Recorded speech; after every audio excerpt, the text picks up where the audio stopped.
인사드리겠습니다. 반갑습니다. 네. 사단법인 국학원 안에 국학연구소 연구위원으로 있습니다. 이름이 오보하고요. 네. 정경 교수님과 그리고 허성관 전 총장님과 같은 석학과 연륜이 계신 분께서 계신 발표 자리에 이렇게 설 수 있는 것 자체가 너무 영광스럽고요. 그리고 부족한 제가 이 자리에 설 수 있도록 또 기회가 주어진 것에 감사드립니다. 사실 이런 발표가 처음이어서 저한테 굉장히 어색한 자리이기도 한데요. 일단 지금 느껴지는 이 긴장감과 이 떨림을 가지고 시작을 하도록 하겠습니다. 지금 이번 학술대회의 마지막 발표여서 더 큰 책임감도 또 여러 이제 전체 흐름을 지금까지 지켜봤던 그런 입장에서 마지막이 참 중요하다라는 그런 생각을 하게 됩니다. 허성한 총장님께서 발표해 주셨던 것처럼 리더십, 즉 지도력을 발휘하는데 한국 선도가 진짜 중요한 역할을 할 수 있겠다라는 데 말씀이 굉장히 많이 와닿았었고요. 그리고 또 정경 교수님께서 한국 선도의 중심 사상인 그 조화의 정신, 그리고 화기, 그리고 화백의 정신까지 말씀 주셨던 것처럼 그런 선도의 정신이 지금 이 시대에 과연 실제로 적용이 가능한가라는 그런 질문을 가지고 이 논문을 준비를 했습니다. 사실 발표를 준비하면서 허성관 이사장님 전 총장님께서 질문하신 것이 사실 굉장히 중요한, 저에게 또 중요한 이제 화두와 같은 질문이었는데요. 그러니까 이제 선도 사상, 그 선도 수련법 자체가 지금의 보통 사람들도 성통과 공안에 이룰 수 있는가? 사실 이 부분이 가장 중요한 하나의 질문이었습니다. 그래서 이제 제가 지금 이제 부족함은 있지만 학문적 깊이나 그리고 이제 여러 수행을 이제 해가고 있는 과정에서 부족함은 있지만 나름대로의 그 질문에 대한 답을 찾아보는 과정에 있다 생각이 들고요. 그리고 그 질문에 대해서 찾아가는 이 과정에서 정리된 것들을 짧게라도 보고 드리는 그런 시간이다 생각하고 발표를 하겠습니다. 먼저 이번 학술대회가 이제 세 번째인데요. 감사하게도 이번 친일청산 이제 공모사업에 경기도 의회에서 진행하고 있는 이 공모사업의 시작서부터 같이 하게 되어서 그 과정들을 보게 되었는데요. 경기도 특이사업, 그러니까 친일청산 특이라고 하는, 이제 좀 전에 사회자이신 김광림 교수님께서 말씀하신 것처럼 친일청산이 어쩌면 이번 학술대회로 끝났으면 좋겠다라는 생각도 드는데요. 그래서 친일청산 특이의 그 학술 사업과 여러 이제 교육 사업들이 진행이 되었고요. 이름이 너무 좋았습니다. 민족의 혼이여 민족정신 광복으로 깨어나라. 그러니까 이제 이 민족정신 광복이 되는 것이 진정한 친일청산이라는 그런 의미가 있기 때문에 그런 의미에서 이번 학술대회와 그리고 또 이제 함께 진행했던 여러 교육 사업들이 굉장히 의미가 있었고요. 그리고 그 과정에서 알게 되었던 어쩌면 이제 학문의 깊이나 여러 이제 부족함으로 새롭게 알게 된 사실들도 있기도 했지만 특히 많은 분들이 몰랐던 몇 가지 이제 사실들을 이제 확인하게 되었는데요. 그 중에 하나가 무엇이었냐면은 경기도의 유인 중에 이제 오석 김혁 장군과 같은 분이셨습니다. 용인에서는 또 이제 뭐 행사도 하시고 그래도 유명해지셨는데 다시 저는 이제 처음 이제 오석 김혁 장군에 대해서 들었고요. 오석 김혁 장군을 보면서 많은 분들이 좋아하셨던 드라마가 기억나실 겁니다. 미스터 선샤인이라고. 그 드라마에서 오석 김혁 장군과 같은 주인공인 유진 초이로부터 교육받던 사관생도들, 대한제국 무관학교 1기생으로 졸업하셨던 분이 바로 오석 김혁 장군이셨고요. 그리고 그때 이제 드라마상에서 굉장히 어리고 젊은 그 분이 진짜 독립운동의 원로가 되셔서 신민부 집행위원장까지 그리고 청산전투에서도 중요한 역할을 하셨던 그런 분이셨는데도 불구하고 저도 그리고 또 많은 이제 국민들도 모르는 그런 진짜 조용한 분이셨던 것을 이제 요번에 알게 되었고요. 그래서 이제 묵묵히 독립을 위해서 목숨을 거셨고 책임을 다하셨던 이런 이제 오석 장군 같은 분들을 새롭게 아는 것만으로도 감동이었습니다. 독립을 위해서 우리가 알고 있는 많은 유명한 의사들 말고도 정말 묵묵히 독립을 위해서 앞장서시고 또 뒤에서 받쳐주시면서 가셨던 그런 분들이 계셨기 때문에 오늘의 우리가 있음을 다시 한번 생각하게 되었고요. 그리고 시작할 때 애국가를 부르셨던 오해옥 지사님께서는 아직도 살아계신데 오혁지사님과 또 동시에 그 아버지이신 오광선 장군, 이분은 대한광복군이 8.15에 참전하지 못하고 그냥 해방이 되면서 역할이 약했지만 그때 한국 광복군 사령관을 하셨던 중요한 분이셨습니다. 사실 이제 오광선 장군과 오혁 지사님 같은 분들도 이제 이번에 연구 사업을 하면서 알게 되어서 이런 분들을, 그리고 또 이제 오혁 지사님을 직접 찾아뵀었을 때 이렇게 이제 아무것도 이제 말씀을 못 하시지만 그럼에도 불구하고 이렇게 글을 써주시고 눈빛으로, 미소로 정말 통일된 이 나라를 위해서 끝까지 가자라는 그 눈빛으로 말씀해 주시는데, 그러니까 이제 뵙는 것만으로도 감동이었던 것 같아요. 그리고 이제 이 과정에서 저희 연구위원들과 그리고 같이 토론하는 그 참가자들 간에 질문을 한 것이 있었고요. 그것이 무엇이었냐면은 이분들이 정말 어떠한 마음으로, 어떠한 정신으로 이 길을 갔는가라는 그 부분이었습니다. 뭐 예를 들어서 김전인 장군이 청산전투에서 승리했다, 이런 이제 드러난 사실들을 가지고 이야기를 하지만 그분들이 실제 어떤 마음으로 사셨는지에 대한 그 속 마음과 실제 어떻게 생활하셨는지에 대한 그 내용들은 참 모르고 있구나, 이런 것들을 이제 많이 알게 되었고요. 그리고 이제 알게 된 것이 하나가 있었습니다.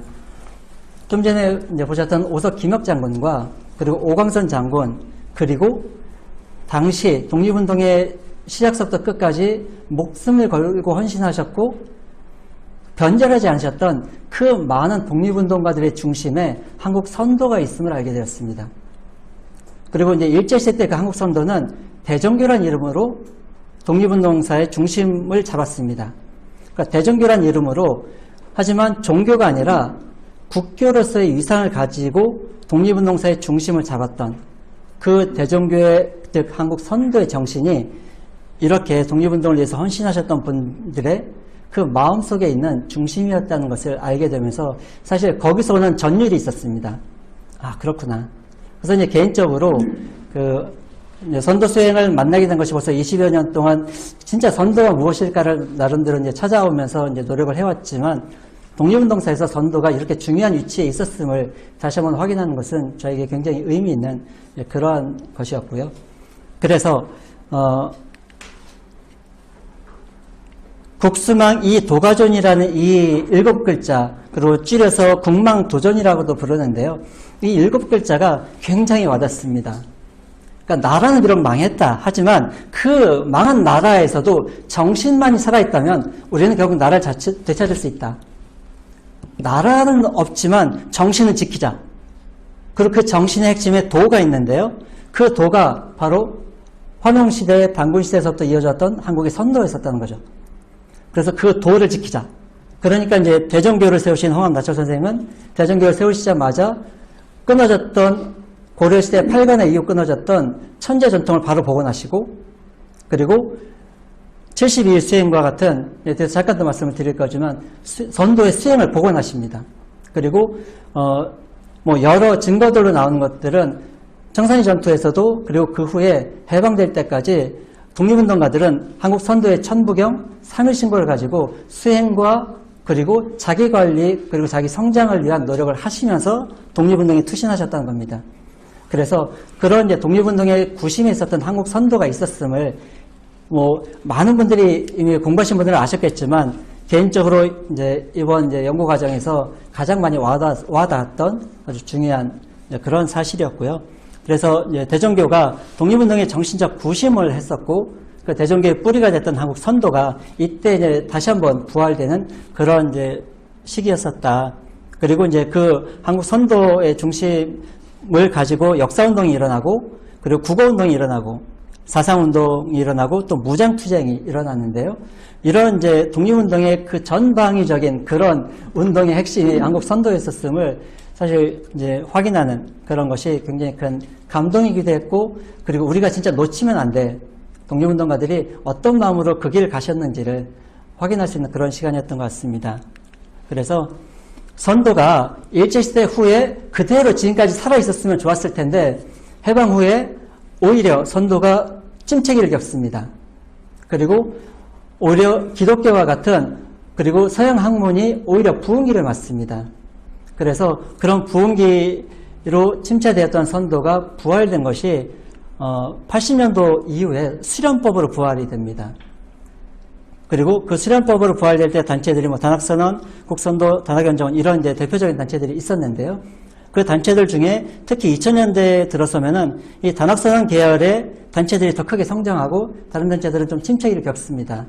그래서 단월드가 이제 성장을 하고 비알레 교육과 같은 이런 이제 단학 계열들이 성장하는데 한국에 300여 개의 센터가 만들어지는 것과 더불어 20여 개국에 전파가 되어서 선도를 국제화시키는 그런 이제 변화가 있었고요. 그리고 국학기공과 같은 곳은 공원, 뭐 경로당, 학교 등 5천여 개 수련장이 전국에 있습니다. 무료와 유료를 포함한. 그리고 20만 명의 동호회가 있고, 그리고 대한체육회 정식단체로 등록된.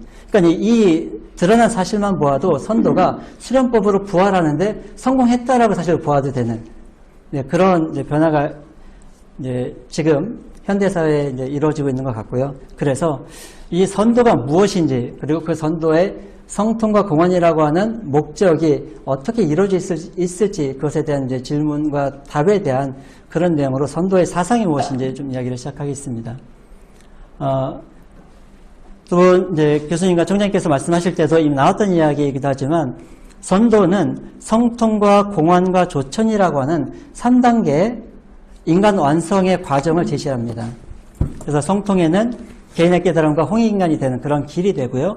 그리고 공헌은 대사회적 실천이자 이화세계의 그런 이제 길을 제시를 하고, 그리고 조천은 인간 완성을 통한 존재로의 회귀, 근원으로의 회귀를 제시를 합니다. 그래서 성통, 공헌, 조천인데요. 그 중에서 이제 성통과 공헌이 살아있는 삶으로서 이루어가는 그런 이제 완성의 길이 되는데, 그것을 독립운동가들 중에 이제 사례로 홍한 나철 선생이 72일 단식을 하시면서 수행에 정진하셨던 모습이나, 백보 서일 선생도 이제 북로군정서, 이제 청산리 전투를 이끌었던 북로군정서의 총재셨는데, 전쟁을 하는 중에도 수행을 놓지 마라라고 하는 수전병행의 그런 가르침을 계속 주셨고, 그리고 아까 잠깐 말씀드린 오석 김혁 장군도 한 8년의 고문과 그런 고통 속에서 고문 후에 이제 추록하신 후에 약 5년간의 수행의 시간들을 강원도에서 거치시고, 그리고 이제 돌아가시게 되었는데요. 그렇게 이제 독립운동가들의 수행이 바로 성통의 과정이고, 그리고 공헌의 과정으로서의 독립투쟁, 그리고 민족과 인류를 위한 그런 이제 헌신 이런 것들이 있었고, 조천의 과정으로 나철 선생의 이제 폐식 순국과 같은 이런 것들이 이제 실제 역사 속에서 있었던 것을 이제 확인하게 되었고요. 그래서 선도에는 이제 선도의 철학을 이제 삼원철학 혹은 일삼구론 혹은 이제 삼원론 여러 이름으로 부를 수가 있는데요. 일신, 즉 조화주라고 하는 한 존재에서 일에서 삼으로 변화되는 이것이 이제 일삼론의 핵심이 되는데, 삼일신고의 기준으로 보면은 이 삼진이 성명정 셋으로 구분된다 이렇게 나옵니다. 그리고 이제 여기서 나오는 가장 중요한 메시지로 저에게 항상 와닿는 것은 인전지 물편지입니다. 사람은 그 성명정 삼진을 온전히 받는다. 하지만 사물은 편중되게 받는다. 그래서 편중되게 받기 때문에 가볍게 보는 것이 아니라 사람이 자기를 존중하는 완전함에 대한 존중과, 그리고 사물이 편중되어 있지만 사물조차도 성명정이 있는 존재임을 존중하는 그런 인간과 생명을 존중하는 인간 생명 존중 사상으로서의 선도의 그 원리가 삼일신고에 이렇게 분명히 정리가 되어 있습니다. 그리고 그러한 정신이 동학의 인내천, 그리고 천부경의 인중천지 정신으로 그대로 이어지고 있는데요.